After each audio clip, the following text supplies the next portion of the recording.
Alaikum warahmatullahi wabarakatuh. Today's paper is an in vivo study by Sandra Pohl et al. It was done at University of Zurich, Switzerland, and was published in IEJ recently in 2026. Their aim was to compare transcriptomic responses of peripheral adenine adherent cells and central dental pulse cells after co-culture with live Streptococcus mutants in order to characterize their signaling and immune interactions. And the rationale was that the peripheral pulp cells near dentine encounter carcinogenic bacteria earlier and may act as an immunological sentinels. And while central pulp fibroblasts reside in a different microenvironment and may have a distinct role in inflammation and repair, prior to histologic and single cell data suggest especially specialized fibroblast subpopulation in the pulp. However, direct functional comparison of peripheral versus central pulp responses to carcinogenic challenges at the transcriptomic level has been lacking. Using the Streptococcus mutant as well characterized carcinogenic model allows controlled analysis of host pathogen interactions relevant to caries-induced pulpitis. So their objectives was to mechanically separate cultured dentine adherent cells and dental pulp cells from human teeth to expose both subpopulations to viable Streptococcus mutants and appropriate controls, then perform bulk ribonucleic acid sequencing to identify differentially expressed genes, and also to conduct a gene set enrichment analysis and protein interaction analysis to define key pathway and hub gene in each subpopulation, and also to validate selected differentially expressed genes by reverse transcription quantitative polymerase gene reaction.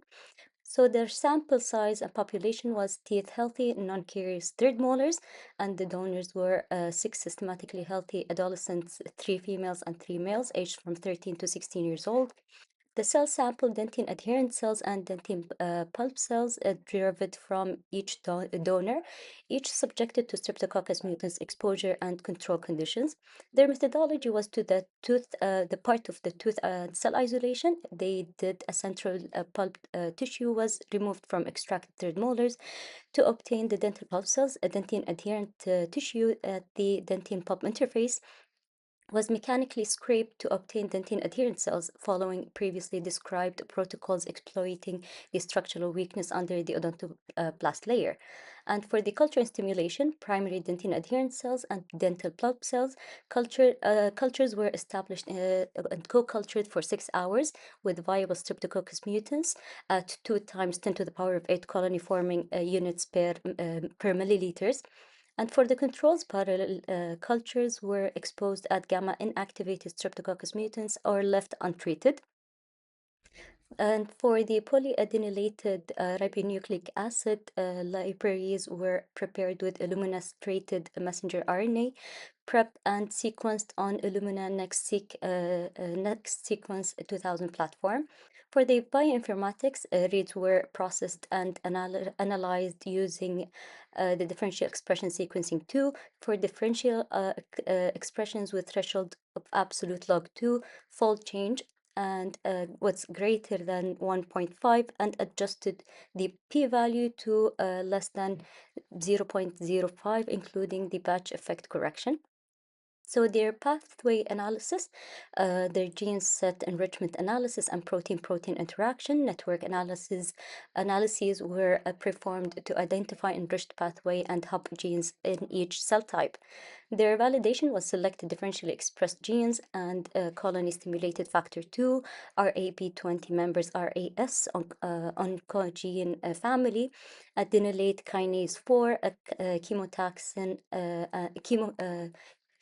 chemokine and ligand 2 interleukin 6 and thiodirksin interacting protein like family 11 member B were validated by reverse transcription quantitative polymerase chain reaction comparing viable versus gamma inactivated streptococcus mutants and untreated controls.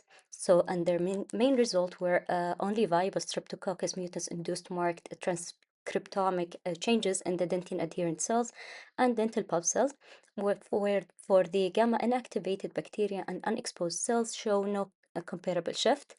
The shared responses for the dentine adherent cells and dental pulp cells shared 41 differentially expressed genes, indicating a core donor-independent pulp response to Streptococcus mutans, and for the subpopulation-specific differentially expressed genes, they have the dental adherent cell-specific 22 unique upregulated, and 9 uniquely downregulated genes. And for the dental pulp cell-specific, 9 uniquely upregulated and 25 uniquely downregulated genes. For the pathway, both subpopulations showed strong activation of hypoxia-related pathways. Dentine adherent cell additionally exhibited enrichment and in extracellular matrix organization and cytokine signaling pathway. For the dental pulp cell were characterized by enrichment of intracellular stress response and protein folding pathway. For the network hubs, interleukin 6 emerged as a central hub gene in the dentine adherent cell, protein-protein interaction, network supporting a prominent immunomodulatory role, and the angiopoietin like 4 was identified as a key hub in the dental pulp cells, consistent with the stress metabolic adaptation functions. For the reverse transcription quantitative PCR, confirmed a significant upregulation of selected hypoxia and inflammatory genes, colony simulating factor 2, RAP20 members RAS oncogene family, and adenylate kinase 4, chemokine, and ligand 2, interleukin 6, and on downregulation of the thyrodoxine interaction protein and RAS like family 11 member B following viable Streptococcus mutant simulation. So their conclusion were dentin adherent cells and dental pulp cells display distinct but complementary cryptomic profiles after Streptococcus mutants exposure, confirming functional heterogeneity of peripheral versus central pulp compartments. Dentine adherent cells representing dentine adjacent fibroblast rich layers uh, preferentially engaged immunomodulatory and extracellular matrix related pathway and center around interleukin 6, suggesting a sentinel role in early defense. Dental pulp cells mainly activate intracellular stress and protein folding pathway with angiopoietin like 4 as a central node, indicating a role of metabolic and stress adaptation and maintenance of the tissue hemostasis. Together, these data support a model in which peripheral and central pulp subpopulation contribute differentially to pulpal immune responses and defense against cardiogenic challenges. Although for the limitation, they had the cell purity, which is mechanical separation of dentine adherent cells, and dental pulp cells cannot guarantee complete pure subpopulation. Some cross contamination between peripheral and central compartment is likely, and further markers based characterization is needed, and the bulk ribonucleic acid sequencing, the bulk approach lacks a single cell resolution and may mask the heterogeneity or rare cell states within each compartment. Further single cell studies are suggested to refine these findings.